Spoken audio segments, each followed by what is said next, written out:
Olá, amigos do YouTube, sejam bem-vindos ao nosso treinamento de algoritmos e lógica de programação.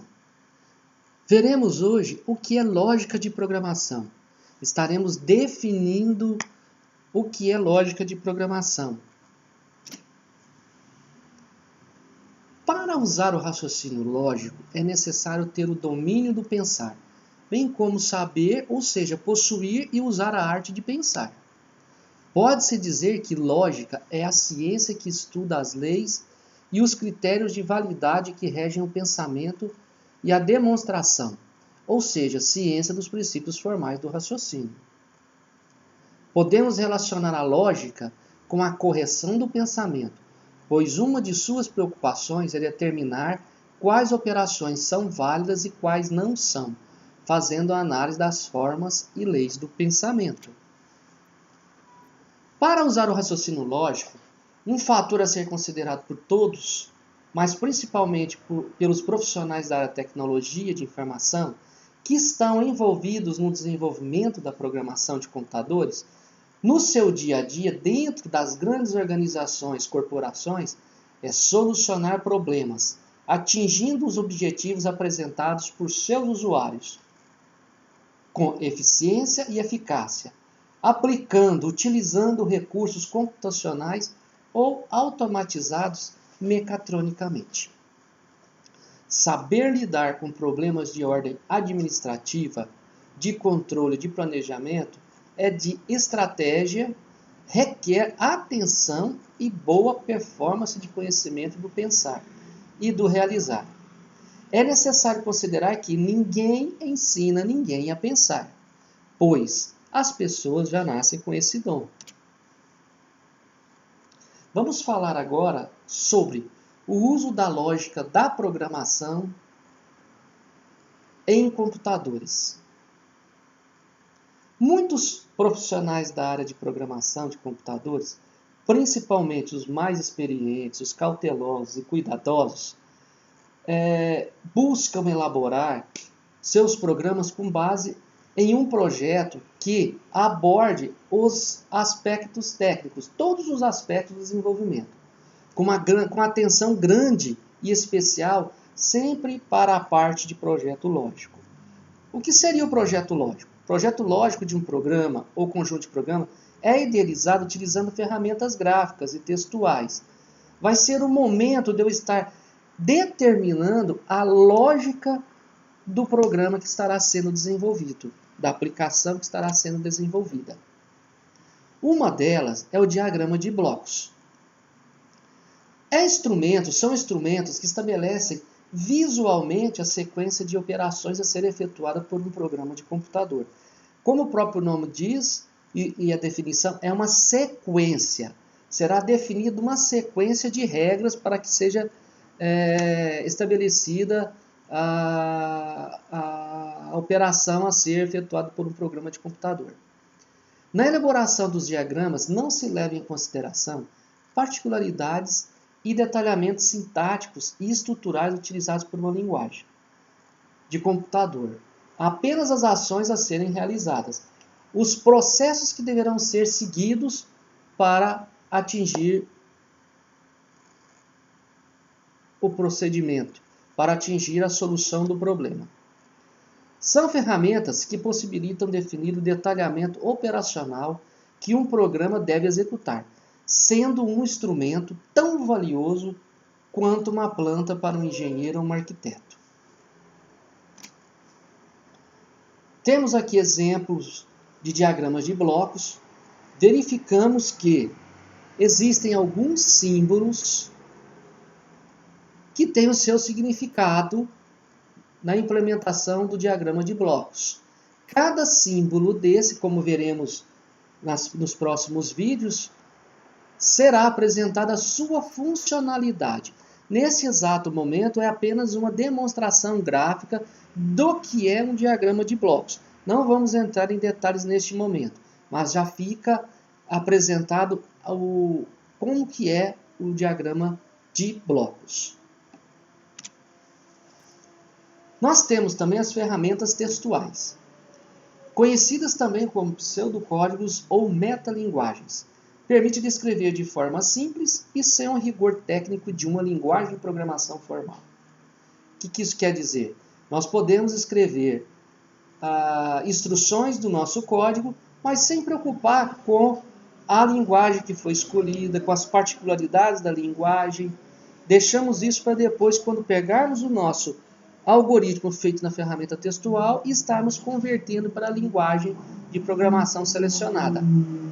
O modelo de codificação textual de um programa pode ser usado com base na técnica chamada PDL, Program Design Language, que é uma linguagem de projeto de programação, e não uma linguagem de programação em si, servindo como propósito, inclusive, de documentação. No Brasil, essa técnica é utilizada normalmente com os nomes de português estruturado ou Portugal. Lembrando que nós vamos estar trabalhando com procedimentos estruturados. Para que tenha um procedimento desenvolvido na programação, na implementação de software, a técnica de programação estruturada usa uma metodologia de projeto que tem o seguinte objetivo: agilizar a codificação da escrita da programação, facilitar a depuração da leitura, permitir a verificação de possíveis falhas apresentadas pelos programas, permitir a reutilização de código dentro do próprio programa ou em outros programas com a criação de bibliotecas, facilitar alterações e atualizações do programa, bem como o processo de manutenção. Vamos detalhar melhor. Agilizar a codificação da escrita da programação. Eu tendo em mãos o meu código e algoritmo na ferramenta textual, quando eu estiver convertendo isso para a linguagem escolhida, vai ficar mais fácil, pois já está definido o seu processo, sua sequência. Facilita a depuração da leitura. Quer dizer que eu posso ler de maneira mais clara e entender o código que foi desenvolvido quando eu estiver transportando isso, levando isso para a linguagem de programação escolhida. Permitir a verificação de possíveis falhas apresentadas pelos programas.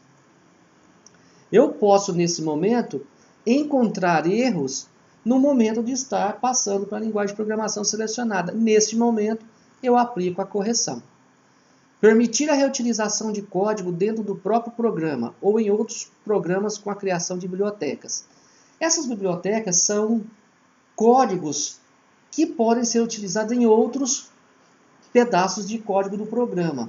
Por exemplo, eu posso ter validador de CPF, validador de inscrição estadual, configuração de senha, criptografia, e outra parte do sistema precisa disso. Então eu estou fazendo a criação de bibliotecas, criando pequenos códigos para que sejam reutilizados.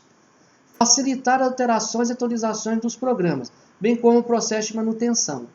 Esse processo, nesse momento, eu já tenho o programa desenvolvido, implementado, e vai me facilitar, olhando essa documentação na ferramenta textual, vai me auxiliar a solucionar e atualizar o programa, a solucionar problemas e dar manutenção futura no meu software.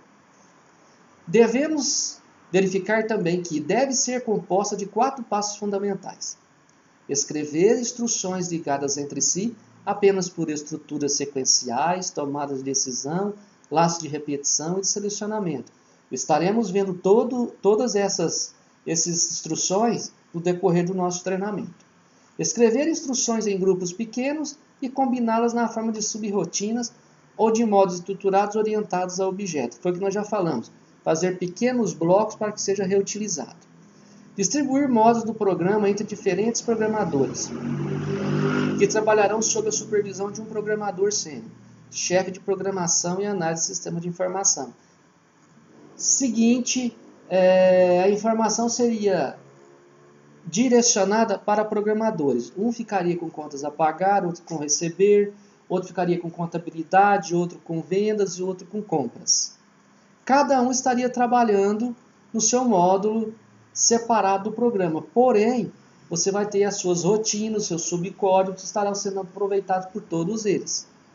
Revisar o trabalho executado em reuniões regulares e previamente programadas, em que compareçam apenas programadores de um mesmo nível. Isso facilitará que o grupo que está trabalhando possa trocar ideias para solucionar problemas que possam surgir no decorrer da aplicação do seu programa, no desenvolvimento do seu software. Estaremos vendo nas próximas aulas, nos próximos vídeos, mais um pouco de teoria sobre diagrama de blocos, onde estaremos iniciando alguma resolução de exercícios com a ferramenta que estaremos apresentando, e logo em seguida estaremos falando sobre ferramentas textuais, que nós estaremos implementando também. E aí nós vamos ficar na parte prática. Veremos o que são variáveis, os laços de condição, de repetição, e estaremos na sequência do nosso trabalho. Agradeço a vocês, muito obrigado, até a próxima. Dê um like lá para o nosso vídeo, acesse o nosso canal, inscreva-se lá.